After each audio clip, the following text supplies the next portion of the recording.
Alright boys, it's time to grab your tinfoil hats and take the batteries out your pine phones because they're coming for your messaging apps, right?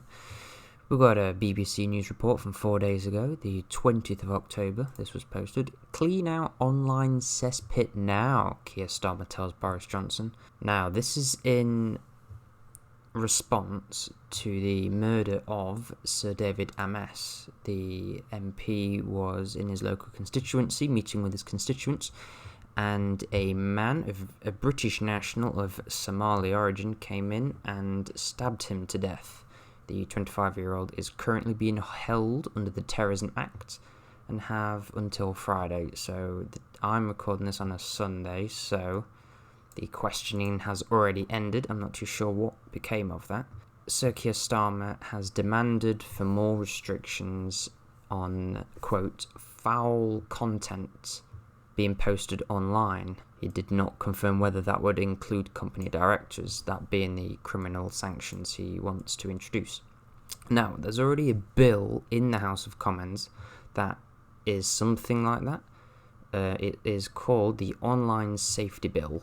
It's apparently been long awaited, but it's been thrown around in the Houses of Parliament for a little bit. It aims to, I have the page right here. The draft Online Safety Bill delivers the government's manifesto commitment to make the UK the safest place in the world to be online while defending free expression. Oh boy, defending free expression, not freedom of speech, freedom of expression. Now, whenever the government tries to do something like this, I don't think it ever ends well. For example, if we look at Australia with their near ban on encryption, introducing backdoors into encryption, it's not a good look. It's not going to end very well. It's like trying to play whack-a-mole. Now, Keir Starmer has started going off on this in the last PM's kind of question session because of this was after the murder of Sir David Amess, but it's also because of the apparent abuse that multiple MPs have faced from online harmful content. Starmer criticised dangerous algorithms on Facebook and Instagram and said he had been shown examples of violent Islamism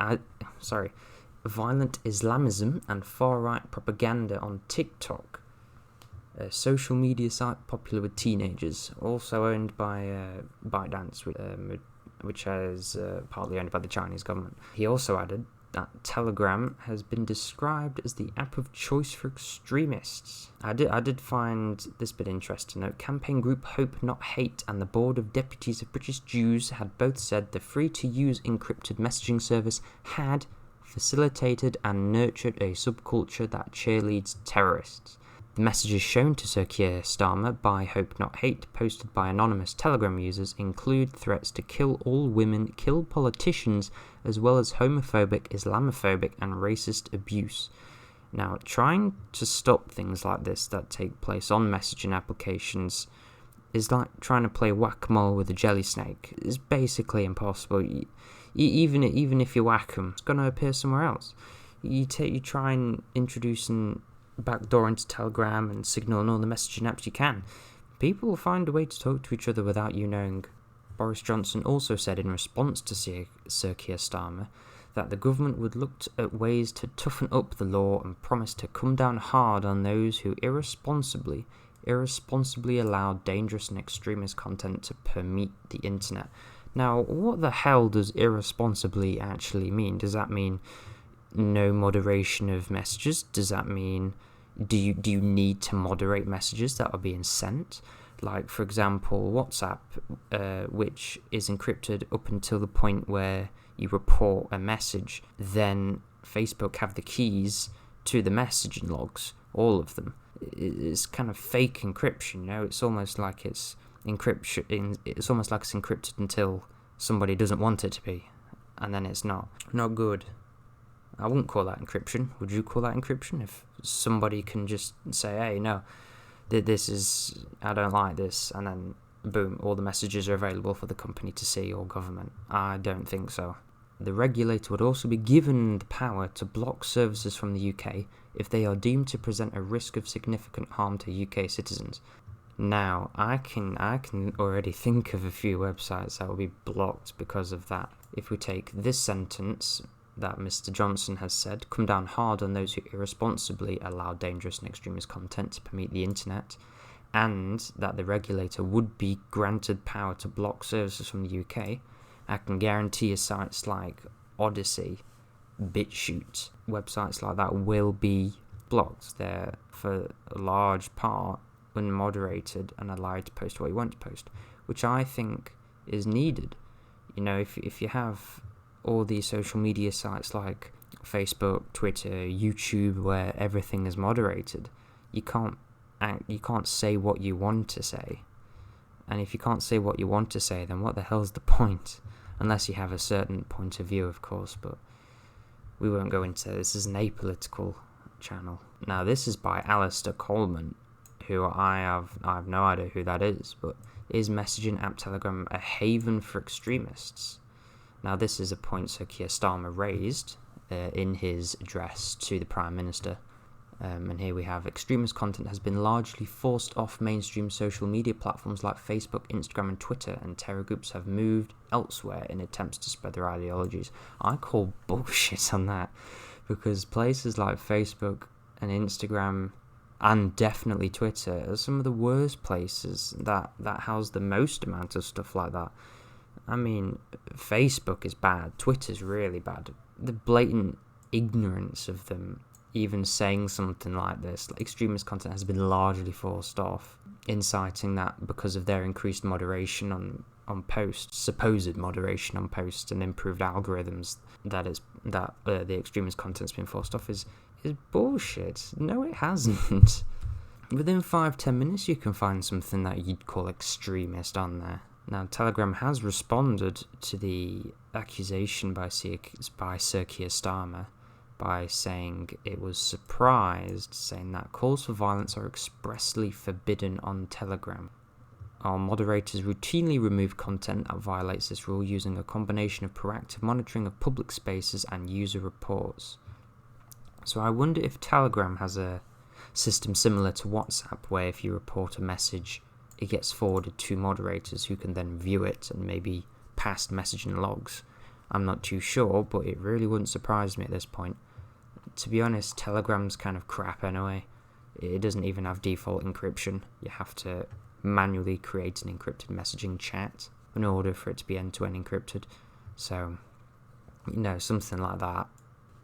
I do want to point this out though. Here, attracted by the platform's secret chats with end-to-end encryption and its seemingly relaxed content moderation policies, Telegram has become a haven for jihadist groups, earning it the name Terragram. Working with international law enforcement agencies, Telegram has been successful in eliminating most jihadist content. Okay, great. If that works for you, I'm not too sure how you did that. If the messages are end-to-end encrypted with their secret chats, but we'll go with it. But other extreme content, including what might be defined as terrorist, is still present. It's easy to find racism, sexist and homophobic abuse, anti-Semitism, neo-Nazism, violent imagery, blah, blah, blah, blah. Now, you can find that shit anyway. It's not exclusive to Telegram. You can find that on Facebook, Twitter, YouTube, Instagram, Pinterest, fucking Tumblr. You can find that anywhere on the internet. It's inherently impossible to try and stop something like that. People are going to express what they think. You can't stop that. You try and stop it, it's not going to go well for you. We have a report from RT as well. UK government must crack down on apps promoting extremism, Labour leader Starmer says, taking special aim at Telegram. I don't know why he's really focusing on Telegram. Maybe it's because it's one of the more popular encryption messaging services other than WhatsApp. In the wake of the fatal stabbing, Deputy Prime Minister and Justice Secretary Dominic Raab said that there was a case for removing the right to anonymity, as internet users should not be able to abuse their position on social media from a veil of anonymity. Now, this quote from Dominic Raab, who is the Deputy Prime Minister, is pretty spooky. It's nearly Halloween. This is pretty spooky. abuse their position on social media from a veil of anonymity. Where's this going to end? Where's the stop point for this? Yeah, it's all good doing it for the reason of stopping the extremist content or whatever you want to call it, but where do you stop? You can just, with the words they're using now, and with the with the online safety bill, it's going to give them even more power to regulate anything and everything you say. Where does it stop? There's nobody holding these people to account. There's nobody making sure that people in government are doing it in the interest of the people, not just doing it for themselves or their agenda. And all of this coming from a person who said it's wrong to say only women have a cervix. So, well, that kind of draws this to an end. Thank you very much for watching. We might all be doomed in the internet in the next couple of years, but I think we all knew that anyway. Have a good day, everyone. I'll see you in the next one. Goodbye.